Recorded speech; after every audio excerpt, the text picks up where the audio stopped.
My ex-wife's family mocked my startup dreams. Now their company belongs to me. I, 32M, still remember that night 3 years ago when I told my wife about my startup idea. We were sitting at our kitchen table, the same one where we'd shared countless meals and dreams together over our 5 years of marriage. She laughed. Not the gentle, supportive kind of laugh, but the kind that makes your stomach turn cold. You want to leave your stable job to build business software? That's the stupidest thing I've ever heard, she said, taking another sip of wine. My family's business has been running for 30 years. What makes you think you know better than people who've actually built something? I'd always felt like an outsider around her family. They owned a mid-sized manufacturing company, the kind that had been passed down through generations. During family dinners, they'd talk about their latest contracts and expansion plans while shooting sideways glances at me, the IT guy who married into their precious bloodline. That night, I couldn't sleep. I kept thinking about the project management software I'd been developing in my spare time. I'd seen firsthand how outdated systems were killing efficiency in manufacturing businesses. My solution wasn't just another app. It was a complete platform that could revolutionize how these companies operated. The next morning, I submitted my resignation. My wife didn't speak to me for a week. When she finally did, it was to tell me I was destroying our future. Her family backed her up, of course. My father-in-law even offered me a real job at their company, managing their IT infrastructure. The condescension in his voice made my decision easier. I moved into a tiny apartment and poured everything I had into the startup. The first year was brutal. I burned through my savings, worked 18-hour days, and lived on ramen noodles. My wife filed for divorce 6 months in, citing irreconcilable differences. The real reason? She couldn't stand being married to someone who'd chosen uncertainty over stability. But I had one advantage they didn't know about. I understood their industry's pain points better than anyone. Every mocking comment at family dinners, every dismissive remark about technology, it all helped me refine my product. I knew exactly what these old-school manufacturing companies needed, even if they didn't know it themselves. The breakthrough came when a major player in the industry adopted my software. Word spread fast. Suddenly, the same companies that had ignored my cold calls were reaching out. My team grew from just me to 20 people, then 50, then 100. Today, my company's valued at 9 figures. We've become the go-to solution for manufacturing businesses looking to modernize their operations. And this morning, I sat across from my former father-in-law in a very different kind of meeting. His company had been struggling to keep up with competitors who'd adopted modern systems like mine. The irony wasn't lost on me when his board approached us about an acquisition. They didn't know I was the founder and CEO until I walked into the negotiation room. The look on my former father-in-law's face was worth every sleepless night of the past 3 years. I didn't do this for revenge. I did it because I believed in my vision when no one else did. But I'd be lying if I said signing those acquisition papers didn't feel like vindication. The company that was too good for me is now a subsidiary of mine. My ex-wife was at the signing. She didn't say a word, but her expression spoke volumes.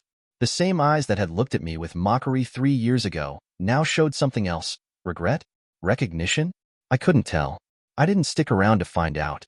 As I walked out of their office, my office now, I thought about that night at the kitchen table. Sometimes the biggest obstacle to success isn't the competition or the market. It's the people closest to you who can't see your vision. But that's okay. You don't need everyone to believe in you. You just need to believe in yourself. The acquisition meeting wasn't the end of the story.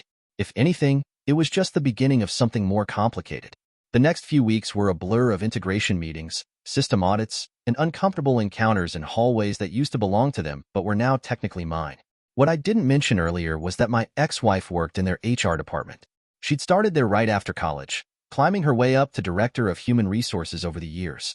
Now, according to the organizational chart on my desk, she reported to my chief people officer. The universe has a weird sense of humor sometimes. I tried to keep my distance, handling most communications through my management team. But in a company this size, with offices all on one floor, complete avoidance was impossible. The first direct interaction came during an all-hands meeting to address the workforce about the transition. I stood at the podium, looking out at faces that had once sneered at me at family gatherings. Change can be scary, I said, keeping my voice level. But I want to assure everyone that we're not here to dismantle what you've built. We're here to help it grow. That's when I saw her slip into the back of the room. Our eyes met briefly before I forced myself to look away. The questions started coming. Would there be layoffs? Would benefits change? Would they have to learn new systems? I answered each one honestly, even when the truth wasn't what they wanted to hear. Yes, some positions would be redundant. Yes, they'd need to adapt to our technology. No, things wouldn't stay exactly the same. After the meeting, my former father-in-law approached me. He'd aged more than I expected in 3 years. His hair had gone completely gray. "I need to know," he said, his voice quieter than I remembered. "Are you here for revenge?" I looked at the man who had once made me feel so small. "I'm here because your board approached us. They saw value in what we've built. That's all." He nodded slowly, but I could tell he didn't believe me. The truth was more complicated than either revenge or pure business. When our analysts had first brought me the acquisition proposal, I'd almost dismissed it outright. The company's financials were solid, but not spectacular. Their market position was good, but not extraordinary. By pure numbers, there were better acquisition targets out there. But I knew something the analysts didn't. I knew this company's operations inside out. I'd spent years listening to their problems over holiday dinners, hearing about their struggles with outdated systems during family gatherings. I knew exactly how to turn their weaknesses into strengths. It wasn't revenge driving my decision. It was the certainty that I could make this work. The real challenges started during the integration phase. My ex-wife's department was responsible for managing the transition for over 200 employees. We couldn't avoid working together anymore. The first direct meeting was in the conference room where her family had once hosted my welcome dinner when we got engaged. "Your onboarding process needs to be completely revamped," she said, not meeting my eyes. "Our people aren't tech workers. They can't learn your systems overnight." "I know," I replied. "That's why we've developed a specialized training program." I pushed a tablet across the table, showing her the adaptive learning platform we'd created. She picked it up, and for a moment, I saw a flicker of the person who used to get excited about new ideas with me. "This is actually good," she admitted reluctantly.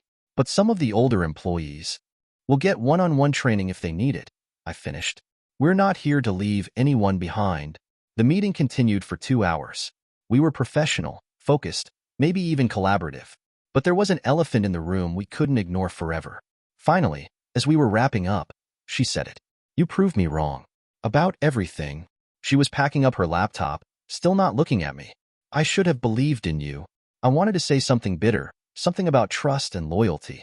Instead, I just said, "The past is the past. We have a company to run." But that night, alone in my office, I found myself looking at old photos on my phone. Us at our wedding, both so young and sure about everything. Her face lit up with laughter at some joke I'd made. The kitchen table where everything fell apart. I hadn't deleted them, even after the divorce. Maybe I should have. The next few days brought new challenges. Some of the old guard managers were resistant to changes, clinging to the way we've always done things. My former brother-in-law, who managed their biggest production line, was particularly vocal about it. He'd never liked me, even before the divorce, and now he was stirring up resistance among the workers. I could have fired him. That's what everyone expected me to do. Instead, I invited him to shadow our most successful production facility for a week. "See how we do things," I said. "Then tell me if you still think your way is better." He came back with pages of notes and ideas for improvements. Sometimes the best way to handle opposition is to let people convince themselves. My ex-wife's family had built this company on relationships, handshake deals, and personal trust. I'd built mine on systems and efficiency. The trick now was finding a way to preserve the best of both worlds. Every decision I made was watched and judged by people who remembered me as the failed dreamer who walked away from their daughter.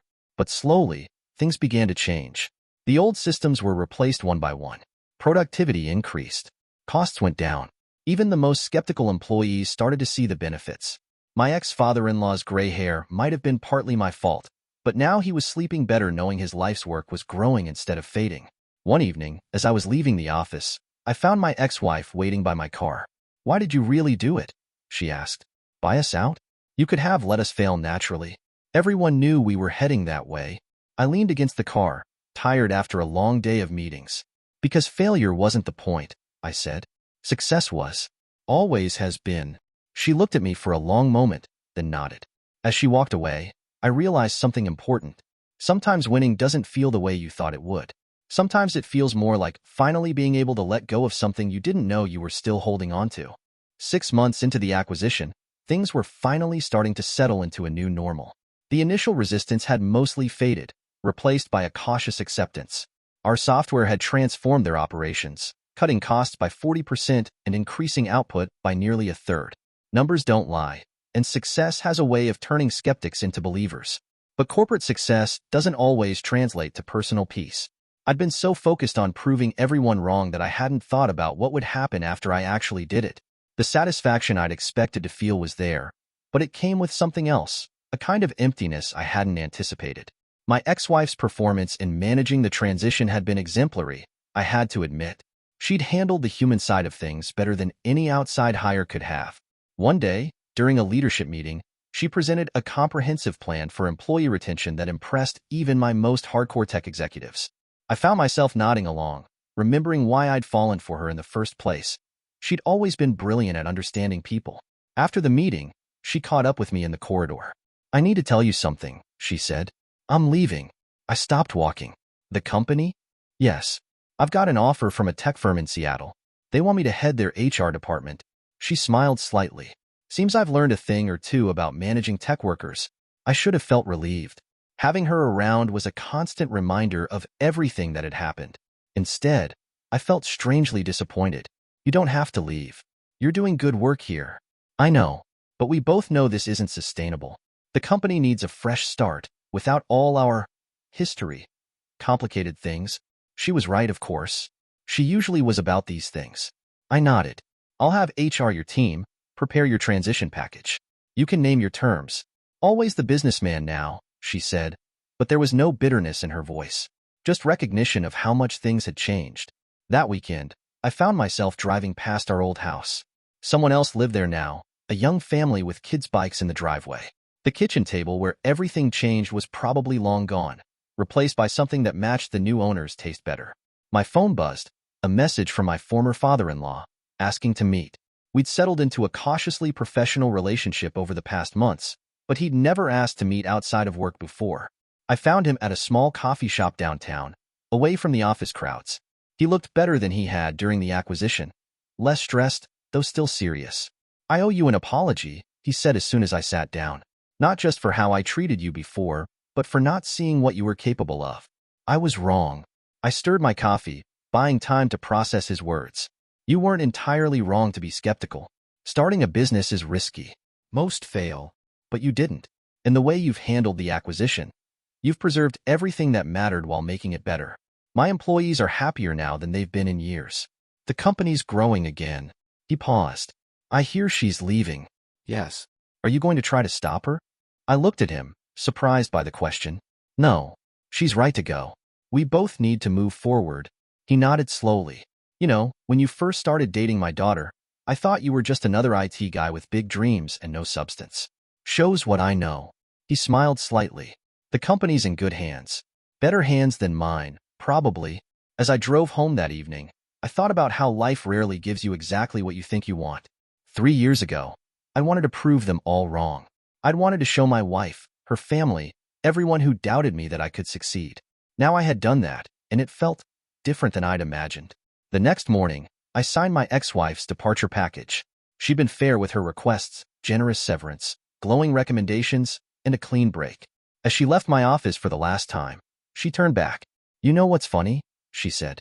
"If I'd believed in you back then, none of this would have happened. You might never have pushed yourself so hard. Sometimes the worst things that happen to us lead to the best outcomes. Are you saying you did me a favor by doubting me?" I asked, half joking. "No. I'm saying we all end up exactly where we're supposed to be, even if the path there isn't what we expected." After she left, I walked through the production floor. The machines hummed efficiently, guided by my software.